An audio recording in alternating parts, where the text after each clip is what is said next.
Добро вечер, почитувани гледачи. Во вечерашната емисија ќе зборуваме на темата правилен развој на децата и спортот. Колку е важен правилниот развој за детето од неговиот почеток, поточно неговото раѓање до неговата возраст, до кога треба тоа правилно да се развие. Ќе поразговараме со нашите гости кои што се вечерва овде. Еден од иницијаторите за оваа емисија е господинот Лјупчо Брачковски, професор во Средното општинско училиште Недо Димитревски Брицо. Ќе разговараме на оваа тема и со примариус доктор Виолета Арсовска, специјалист по педиатрија во пензија. Потоа ќе поразговараме и со наставник Горан Велков, професор по физичко во Општинското основно училиште Ванчо Прке, и со госпоѓата Сузана Давидкова Милевска, која што исто така е наставник во оделенска настава по физичко во Општинското основно училиште Свети Климент Охридски. Јас би предложил да почнеме и со оној кој што е покрена оваа емисија, тоа е господинот Брачковски, да поразговараме на почетокот. Живееме во едно бурно време во кое што младите од ден на ден забележуваме, а и статистиките тоа го говорат дека има се повеќе пореметувања во нивниот развој. Да се заблагодариме на Д1 телевизија што ја организираше ова дебатна емисија, која што и текако не е потребна. Со години веќе ние имаме забележено и текако промени на организамот кај младите луѓе, од нивното раѓање па се до почетокот и завршувањето на нивното образование во нашето градче. Сакам да кажам и да напоменам дека сето тоа од наша страна е пратено и ние постојано апелираме и даваме до знаење дека мора да се преземат што е можно побрзо соодветни мерки со кои што сите овие промени ќе мораме на некој начин да ги стопираме, а понатаму и да го доведеме организамот на младиот човек во состојба нормално да функционира. Видете, вие рековте и напомнавте дека технологијата си го прави своето. Уште од неговото раѓање на детето па се до првата фаза на развојот, до 7-та година, клучна улога во правилниот развој на детето игра прво родителот. За жал, денешната технологија родителот ја користи за да му овозможи на детето што помалку да игра, да се занимава со играта, која е клучен фактор за правилниот развој на детето. Благодарејќи на компјутерите, на лаптоповите, на сето онаа што се вика современа технологија, родителот ја заменува играта на детето со играта на компјутерите. Во тој момент детето се наоѓа во многу тешка и статична положба и уште од 3-та година на својата возраст па се до 7-та, место детето да игра надвор, како што природата бара, оно постојано се наоѓа во состојба, во затворена просторија, само да седи мирно, да не ги искажува своите емоции, а нормално природата бара баш во таа фаза на развојот, детето што е можно повише да се движи во просторот, а со тоа и правилно да го развива својот организам. Тука родителот ја прави клучната грешка. Тој мора да му овозможи на детето да го остави во природа да се движи, да спортува и да рекреира, да се забавува, постојано да биде весело и расположено. Не можеме детето баш во таа предшколска возраст постојано да го биде затворено пред телевизорот или пред било која друга справа, која што само во одреден момент му ги задоволува потребите, а додека организамот останува во многу тешка статична положба. Родителот мора да најде време и начин како заедно со детето ќе излезе надвор во природа или пак ќе најде друг начин да му овозможи преку сите оние фактори кои што помагаат во тој момент. Имаме поголем број на школи, имаме професионалци кои се занимаваат со правилниот развој на децата преку спортот и рекреацијата, викендите да ги користат, што е можно со децата да бидат надвор, или пак во некои простории каде што детето ќе плива, ќе скија, ќе трча, ќе скока. Значи, во секој момент ќе се наоѓа во состојба на движење.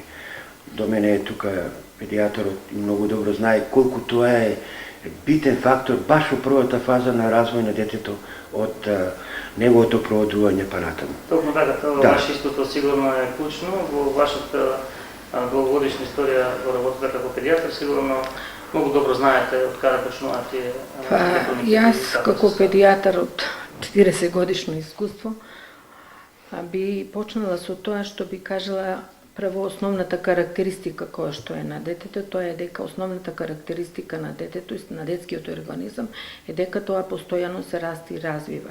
Тоа се расти и развива во мисла на физички план и на ментален план. За жал, овој развиток и физички и ментален план може во овој период е многу вулнерабилен и може многу да биде, мисла, пореметен, заради тоа што условите во нашето современо општество, каде што имаме едно школство кое што е пренатрупано со многу предмети, пренатрупано е со многу голема оптеретеност на децата, заради тоа што ако го видиме или ако го дигнеме ранчето на детето, ќе видиме дека и самите ние, ако ни го стават на грбот, не можеме да го несеме до школото, а не самите деца, кои што се, например, 7, 8 или 9 години. А да не зборувам што некои родители им купуваат ташнички па ги носат на едното рамо, па уште во прво оделение може да дојде до искривување на детето. Сето тоа влијае многу на нивниот за пореметување на нивниот физички развој. Исто така, овој пореметен физички развој доведува понатаму до различни и ментални проблеми на детето. Можам да кажам дека статистички, ако порано сме имале, например, произволно да кажем, со нашите систематски прегледи кои што редовно ги водиме во здравниот дом, и сега јас и покрај тоа што сум пензионер, знам дека редовно се водат. Ако сме, например, статистички имали 30% при децата некои малформации на кичмата, и сега, например, овие малформации во смисла на кифози, сколиози се сега 70%. Се разбира дека тоа најверојатно доведува до не преоптеретеноста на децата, недвижење на децата, постојано седење на компјутерите. Сите знаеме дека ако детето, например, дојде дома и избега од часот по физичко воспитување, ние на тоа не му придаваме некоја поголема важност, сите родителите треба да би сватат дека со тоа грешат, заради тоа што физичката култура, тоест вежбањето, е многу важно за правилниот развој на нивните деца. И заради тоа спортот, ние велиме дека и бавењето со спортот може да биде превентивно, а може да биде куративно. Превентивно во смисла на тоа што ако детето се бави со спорт, редовно со спорт, се разбира под диригентска палка, да речем, на некој професионалец, заедно со матичниот лекар. Тоа не може некој од улица да земе да собере деца и да им каже дека вие треба да се бавите со тој спорт. Тоа треба да го прават професионалци. Со тоа се превенираат многу малформации на рбетот, па и на стапалата при децата. Исто така, ние имаме и куративен дел, значи дел од ова бавење со физичко воспитување кое што делува, да речем, за лекување. Ако ние се констатира некоја малформација, например при децата кифоза или сколиоза, имаме одредена група на вежби кои што ги даваме на професионалецот и кој што професионалец, вежбајќи ги тие вежби со децата, многу добри резултати ни покажуваат, за да на наредните систематски прегледи гледаме дека при оваа дете, благодарејќи само на оваа физичко воспитување, оваа малформација се подобрила. За разлика, например, ако тоа детето не го послуша или родителот не го направи тоа, после е касно времето, па мора да се употребуваат различни помагала, различни ортопедски справи и така натаму, кои што ем потешко се носат, децата потешко ги прифаќаат. Мислам дека прво промените треба да настанат кај нас прво родителите, те јас се ставам како родител, дека децата ние не треба да ги затвориме дома, дека уште од уште од најраниот детски период, значи мислам дека децата од третата или четвртата година уште во градинките треба да почнат да се бават поактивно со физичко, со вежбање или така нешто да се избере, се разбира професионалец да одреди. Најубаво е во почетокот да се одат така ли професоре ново да се запише во нека на игри, така во тој период и на тој период се активираат поголем број на мускули и органи и на тој начин детето поубаво би се развивало. Со текот на растењето треба професорите заедно тука многу треба да биде соработката поголема меѓу професорите по физичко воспитување и матичниот лекар заради тоа колку е важно тоа спортување, ние гледаме дека и во медицината веќе имаме специализација спортска медицина. Значи, тоа е многу важно веќе за нормалниот развој на детето. Тука треба да имаме на поголема соработка и се разбира, матичните лекари треба да се едуцирани за да знаат колку нивно тоа дете има капацитет со кој спорт да се занимава ако соработуваат.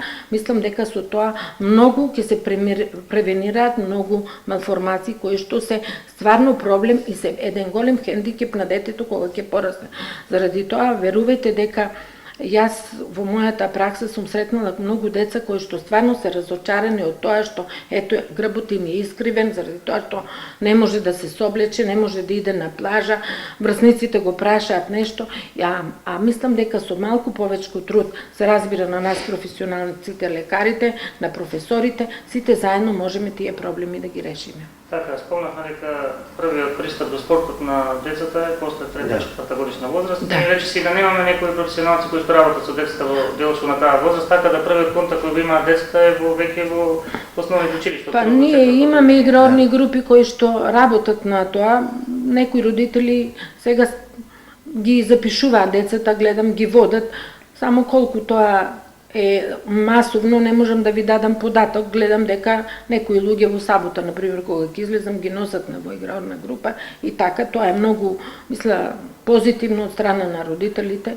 и јас би апелирала дека секој родител треба, ако не друго, например, ние кога сме биле, надвор се слушаше џагор, игравме криеница, миженка, трчевме, играхме кошарки или фудбал. Јас себе живеам во улица каде што имам полно деца, јас не сум ги видела децата да излезат да играат топка, да играат криенка или миженките. Сите се дома на компјутерот, на Фејсбукот, сите нешто прават, но не тоа што треба да се прави. И јас за тоа мислам дека треба прво родителите да го сменат своето мислење, да го ограничат детето од соседењето дома, па потоа тие ако го сватат тоа, тогаш ќе го сватат брзо и децата. Само да напоменам дека од 2009 година веќе работиме со деца од 4 до 11 години со таа универзална спортска школа за деца. Поминаа веќе доста генерации. Имаме веќе една популација на дечиња кои 4 до 5 години веќе работат преку оваа школа и видни се нивните промени, не само од физички аспект, него и од психички аспект.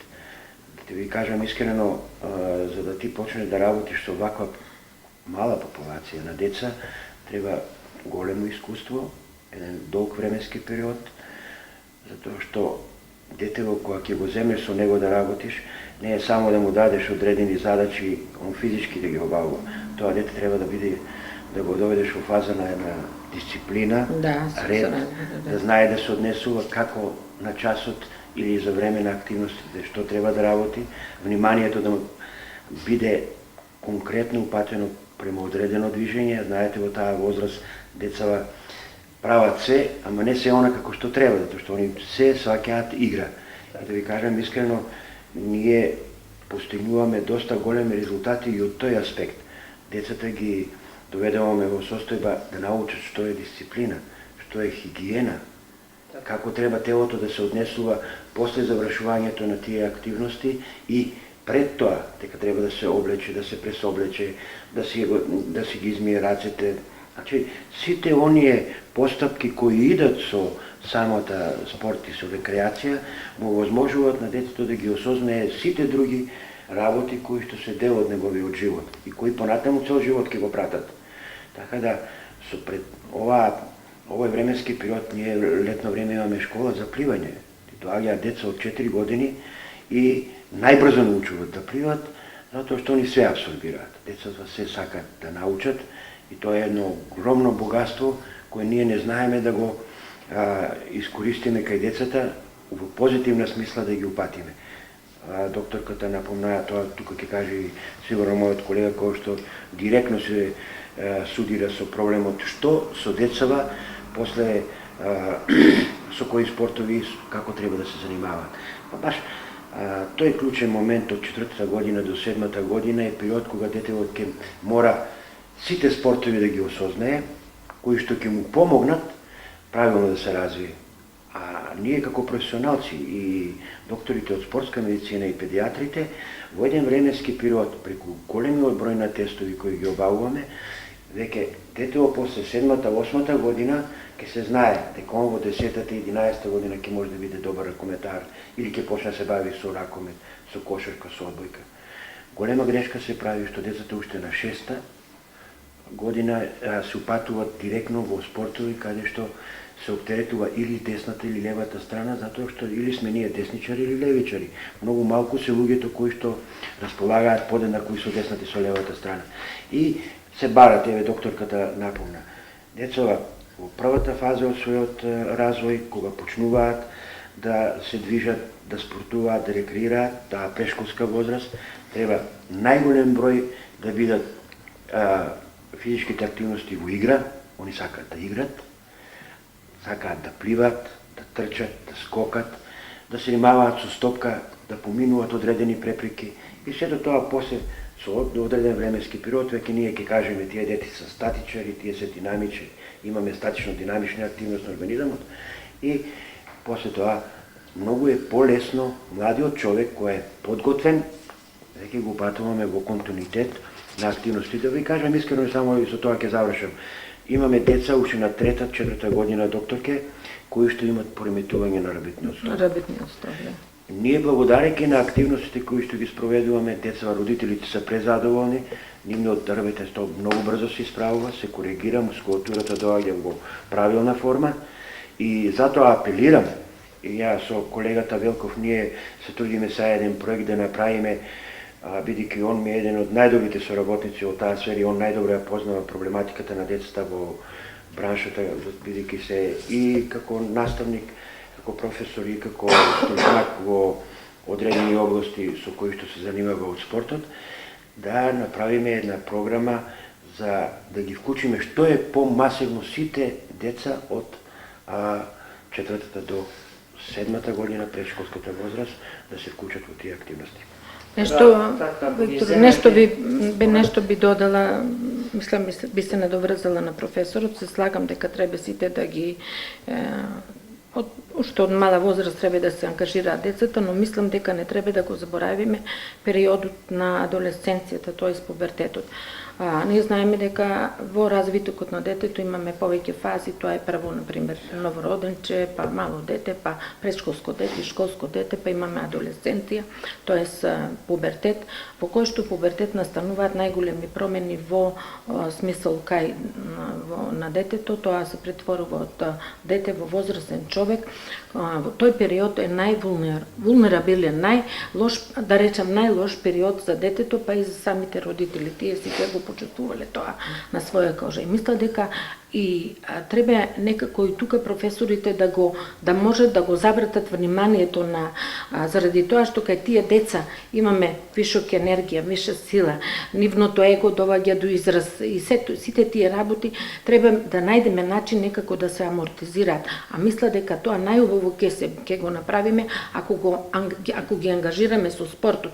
Инаку таквите деца се најлесни за подведување. Некои бегат од училиште, одат во различни банди, па пијат алкохол, па употребуваат дрога. А сето тоа ние ќе го намалиме ако успееме децата да ги соберат таквите професионалци, како што се професорите, да ги заинтересираат, да му кажат ти можеш да играш фудбал, ти можеш да играш кошарка, ти можеш да играш друго. Мислам дека и со тоа многу ќе им помогнеме и на родителите, а се разбира и на децата да кренат на еден на еден правилен пат, заради тоа што тој период е многу тежок, не само за детето, заради тоа што тоа има безброј прашања во својата глава во тој период, на кои што самото не знае да одговори, гледа телото му се менува, во главата му се менуваат, има некаков отпор спрема родителите.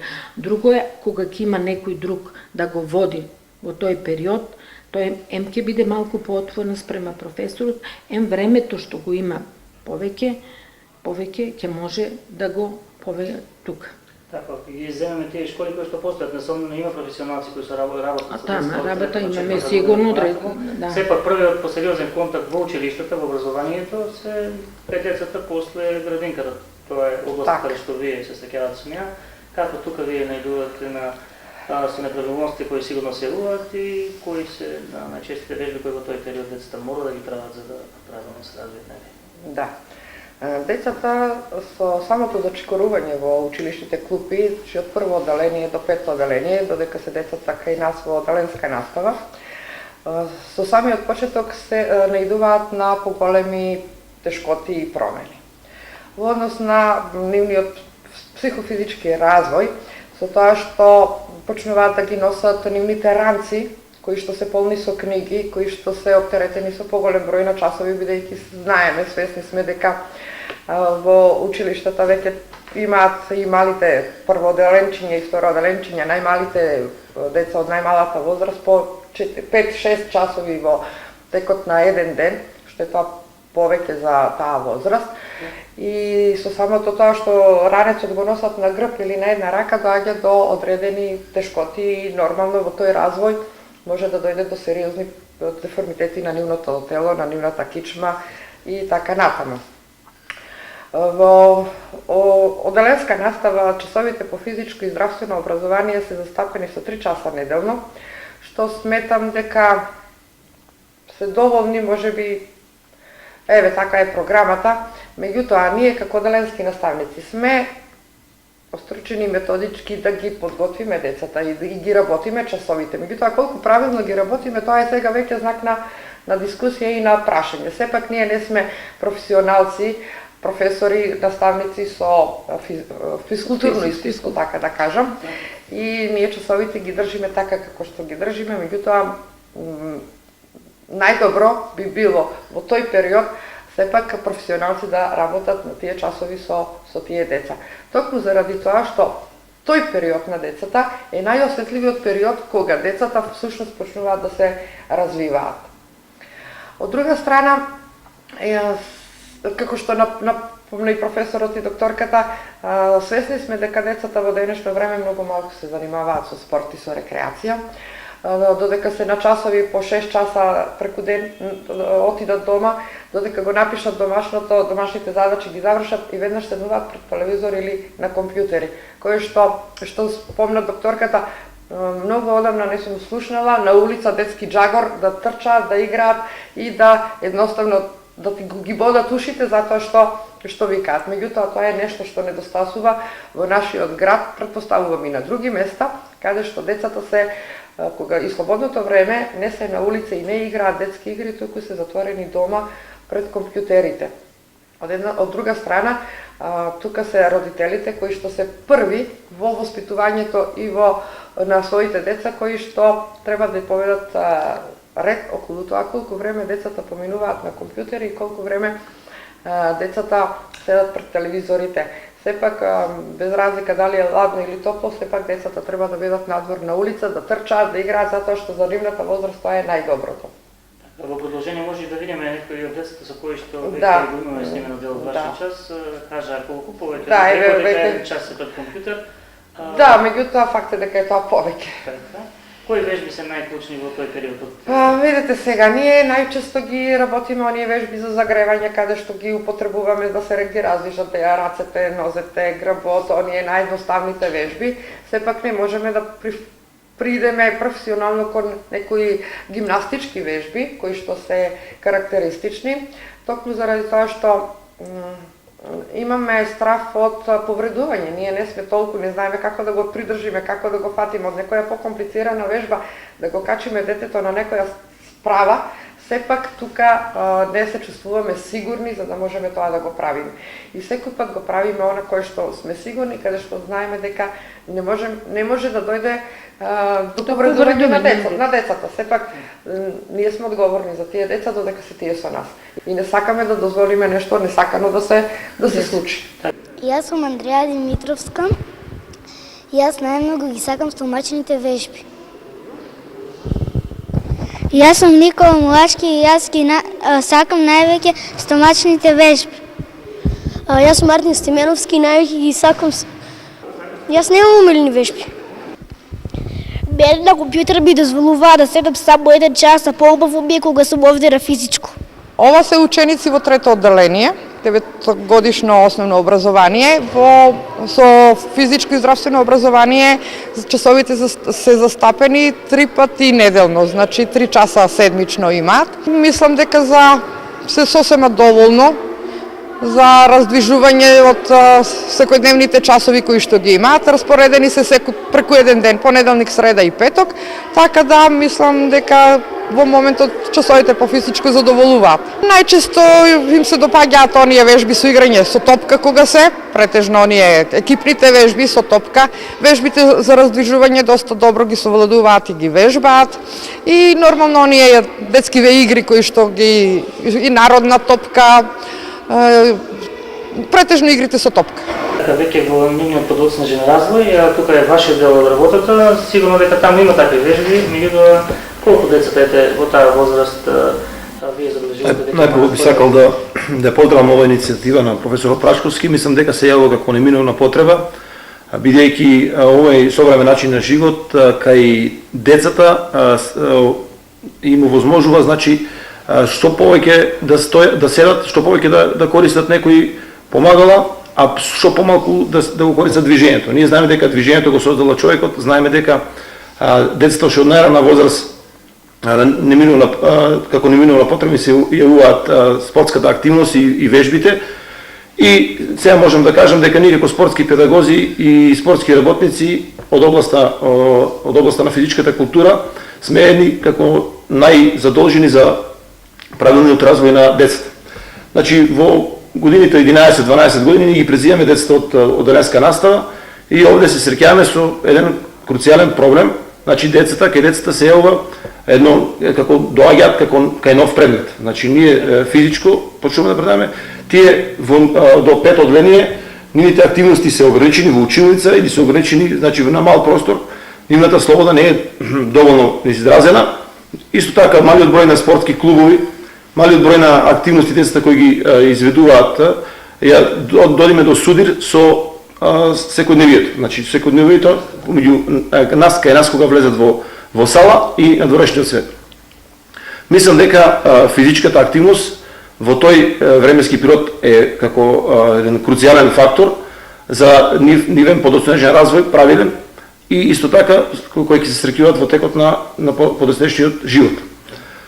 Исто така знам дека една подобна позиција за развој на детето мора да биде правилниот пристап на спортските работници. Ние знаеме дека во спортските клубови моментално работат голем број на нестручни лица кои им даваат една друга димензија, една друга насока кај развојот на децата.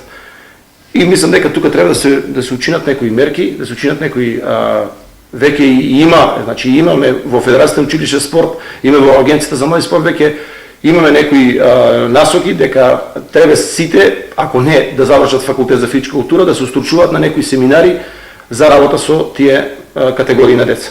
Да се надоверуваат, во позадина веќе гледаме, вие на вашите часови имате вежбите кои што можеби ги немаше претходно. Така, часот како час е концепиран добро, значи имаме подготвителен дел, загревање, имаме уводен дел кај работат децата вежби за оформување, за истегнување, за лабавање на мускулите, и имаме главен дел во кој ги работиме методски единици кои се зададени според програмата и планот на Бирото за развој на образование.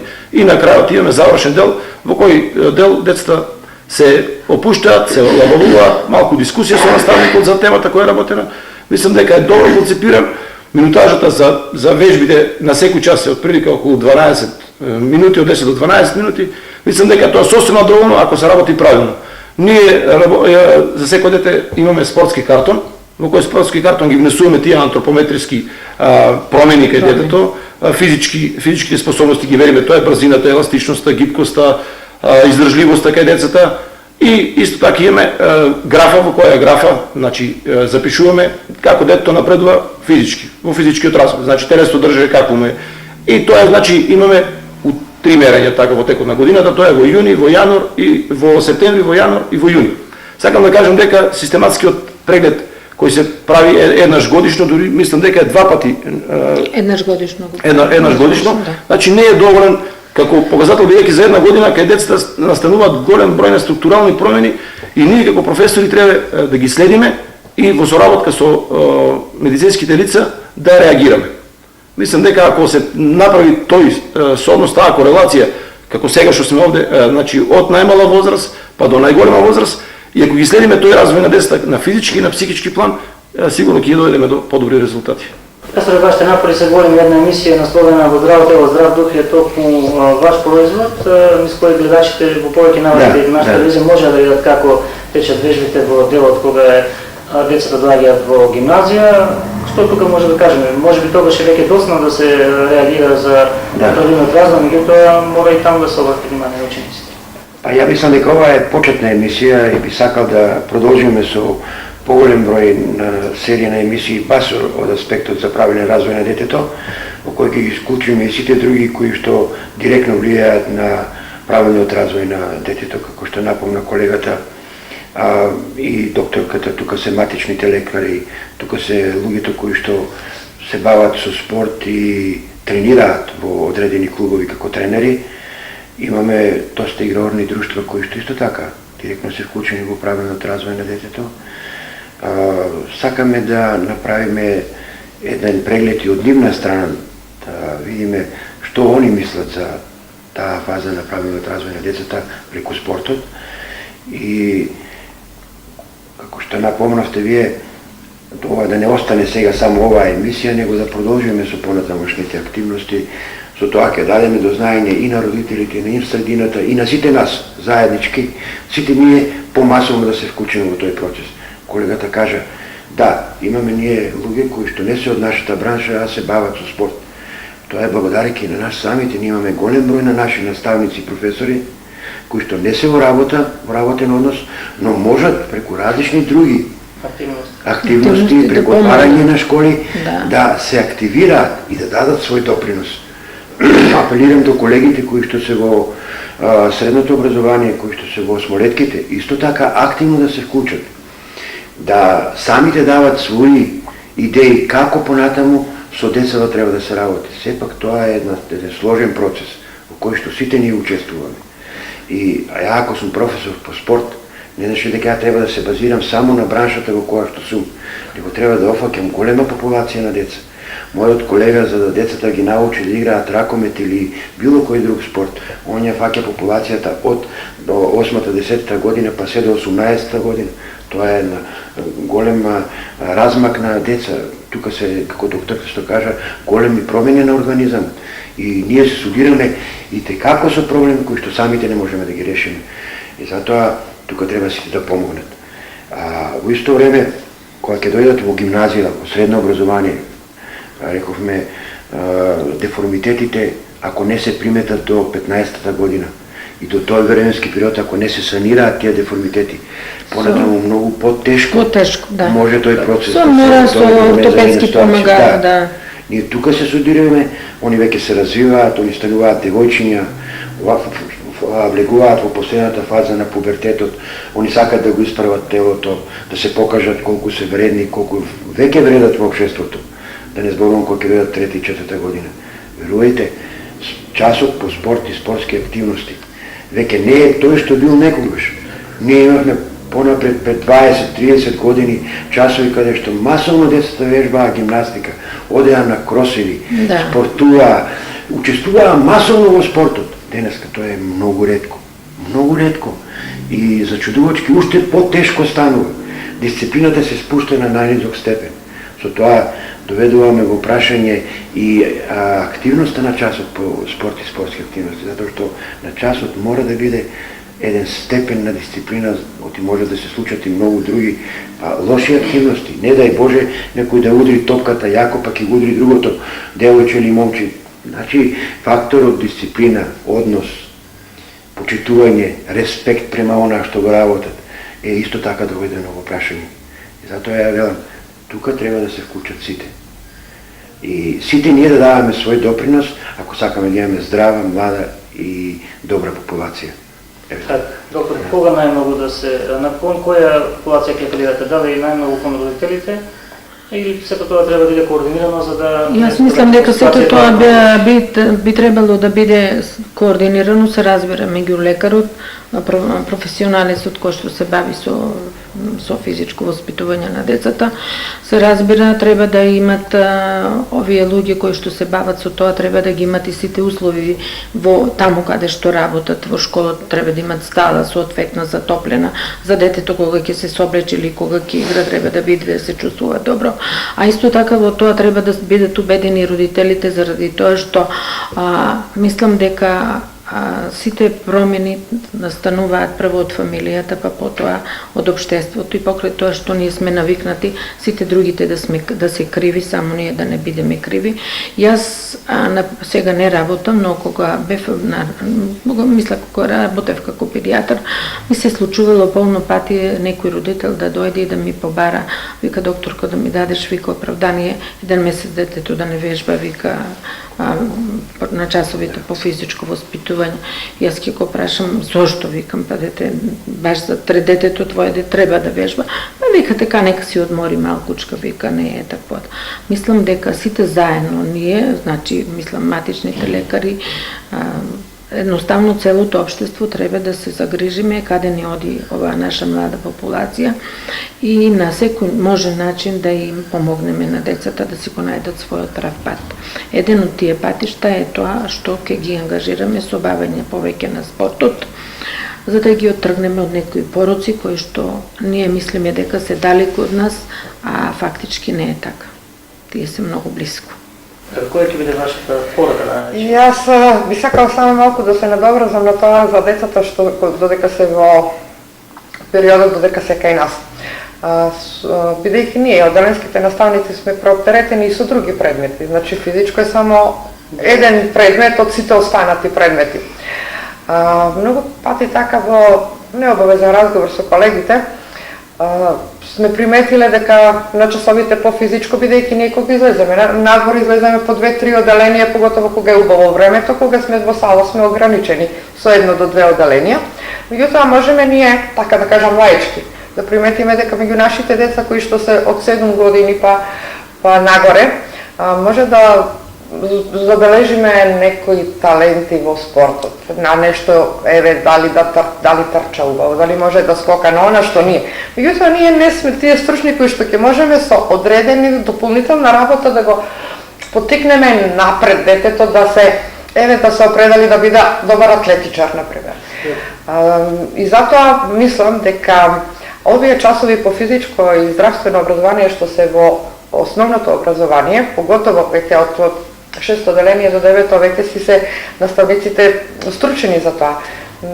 Кога би ги воделе професионалци, професори по физичка култура, би мислам дека многу подобро часовите ќе бидат реализирани, ќе се децата ќе имаат повеќе, како да кажам, желба за сето тоа да го работат, затоа што едноставно ќе си имаат наставник кој што ќе биде само за тој, како што имаат наставник за англиски јазик, како што имаат наставник за природни науки во 5 одделение, за техничко образование, така може би најдобро решение ќе биде да си имаат и наставник за физичко и здравствено образование. Не дека ние како одделенски наставници избегаме од врската да држиме часови по физичко, токму заради тоа што во денешно време сите сме сведоци на каков бурен живот живееме, барем децата да можат оние 3 часа во неделата да ги работат онака како што треба. И не дека и ние не ги работиме, меѓутоа сепак тие се постручени во секој случај од нас.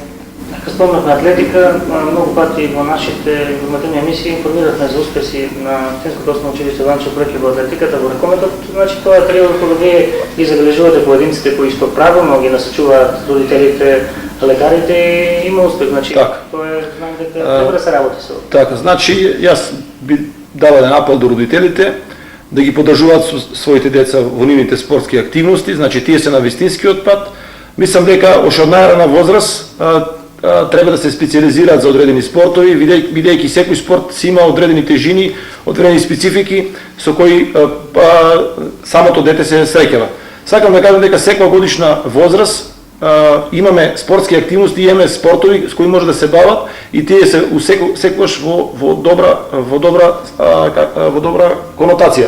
Ако кажеме дека атлетиката е мајка на спортовите, значи тоа се одење, трчање, скокање, фрлање. Значи тоа се основните движења кои ги прави човекот. Атлетиката е основата на спортот, потоа гимнастиката. Значи гимнастиката имаме вратилост, разбој, каде имаме нишења, имаме висови, тоа е најдобрите елементи за правилен развој на детето. Значи тоа се во почетните стадиуми до 10-11 година и секако пливањето. Значи тие се три спорта во кои децата треба да се насочуваат уште од најрана возраст до 8-та, 9-та, 10-та година. После, значи може да се специализираат за колективните спортови. Така е моментално тие светски некои стручњаци кои ги кажуваат тие почетни години за бавење со одреден спорт. Значи колективните спортови каде што има контакт, каде што има допир еден со друг, значи веќе од 8-та, 9-та, 10-та година може да се специализираат за да постигнат во текот на животот после врвни резултати ако станат врвни спортисти. Мислам дека исто така ракометот, фудбалот, кошарката, одбојката се интересни спортови, затоа што има напредување, затоа што има можност да напредува, можност да се докажува и секој спорт, значи секој спорт и боречките спортови се тука е добар како основа за правилен физички развој. Мислам дека родителите уште еден апел, значи треба да ги остават децата да спортуваат, да ги следат во нивниот напредок и во секој случај да ги помагаат. Значи во која смисла да ги помагаат? Значи во смисла да не го запираат детето да спортува, да го следат, да разговараат со нас педагозите, каде може да се насочи. Значи ние како спортски педагози и во што работиме во спортските клубови, исто така и како професори, значи имаме една слика и представа за ученикот во кој спорт треба да се насочи. Здраво, јас сум Зукиманов, тренирам спортот кошарка. Тренерот се вика Клупски, тренирам 5 години. Така и што ќе им порачаш на другите кои не тренираат? Значи ќе им препорачам да се бават со спортот, бидејќи кој ќе тренираат, ќе имат по-здрав, по-долг живот. А кога ти е побаво, кога си пред компјутер или кога тренираш? Кога тренирам. Ајде ти како се викаш? Јас се викам Андреј Втиловски и тренирам ракмет, тренирам веќе со мала пауза, веќе тренирам 4 години и препорачувам на сите да не играат игри, туку да тренираат и да имаат по-големо здравје. Зошто баш ракомет одбра? Па, тој ми е најдобар спорт, најдобар го играм и... Затоа реши да тренираш? Да. Добро. Јас прво тренирав кошарка, сега почнав да тренирам ракомет. Кошарка тренирав околу 6 години, сега тренирам ракомет веќе 2 месеци, но и кошарката и сите спортови се убави и значени за здравјето, затоа на сите им препорачувам да тренираат.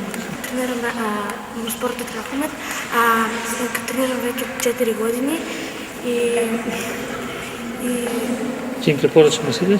Ќе им препорачам на сите да го тренираат тој спорт, бидејќи е убаво да се тренира. Најдобриот одраз на тоа колку децата вежбаат е токму може да се согледа преку вашата работа. Вие имате работите со деца од најмала возраст, па спомнавме и школата за пливање. Сигурно подоцна на тие деца доаѓаат кај вас во гимназија, веќе може да се забележи ако некој дете било вклучено во спортување уште од најмала возраст, дека прераснало и во здрав поединец. Дали е така? Така и јас дури со колегата многу пати разговараме на таа тема во тој процес на бирање на таленти на дечиња. Тука мораме да вклучиме и спортската медицина и луѓето кои што директно ќе влијаат за да ги откриваат и другите фактори кај децата и би сакал да направиме една подобра соработка и од тој аспект. Ние веќе имаме доста работено со секаков вид на популација, но имаме еден мал недостаток, а тоа е соработката баш од аспект на медицински аспект. има потреба од луѓе кои што треба да се бават со спортска медицина. Ја не знам докторке до кој степен е стигнато тоа во Република Македонија, но мислам дека веќе се проширува на сите страни. Не. Без спортската медицина, каде што е клучниот фактор и исто така за откривање на талентите, ние точно дека сме во состојба се тоа да го направиме, но сепак тоа треба да биде една компактна целина во која што сите треба да учествуват. Почнувајќи од нас, од медицината, од родителот, сите ние го ствараме талентот на детето. Како што рече колегата, прв фактор е родителот, он треба да му возможи да го поттикне своето дете. Да го поддржува. Да го поддржува. И после сито тоа се надоврзува со сите нас. Ние што го пратиме детето првите чепори во спортот, па неговата кариера, не значи он дека ќе се бави утре професионално со спорт, доволно е да го научиме да рекреира, да спортува, да се научи на хигиена, на дисциплина, на почитување, на респект, на едно дисциплинирано општество во кое што сепак треба да знаеме дека луѓето треба помеѓу себе да соработуваат, а со тоа и да се почитуваат. Ете тоа е. Некој разговор биде почеток за нешто што ќе разговараме многу пати. Оваа тема е неисцрпна и сигурно има многу што да се каже. Ако денеска кажеме се, ќе треба да останеме што велат, така да јас ви се заблагодарам. Ако задржавме почитувани гледачи вашето внимание, се надам дека ќе не следите повторно со гости во иднина кои што исто така ќе може да дадат свој допринос во правилниот развој на децата и спортот се развива. Јас ви благодарам на вниманието, уште еднаш благодарам на гостите и се гледаме во некоја следна прилика.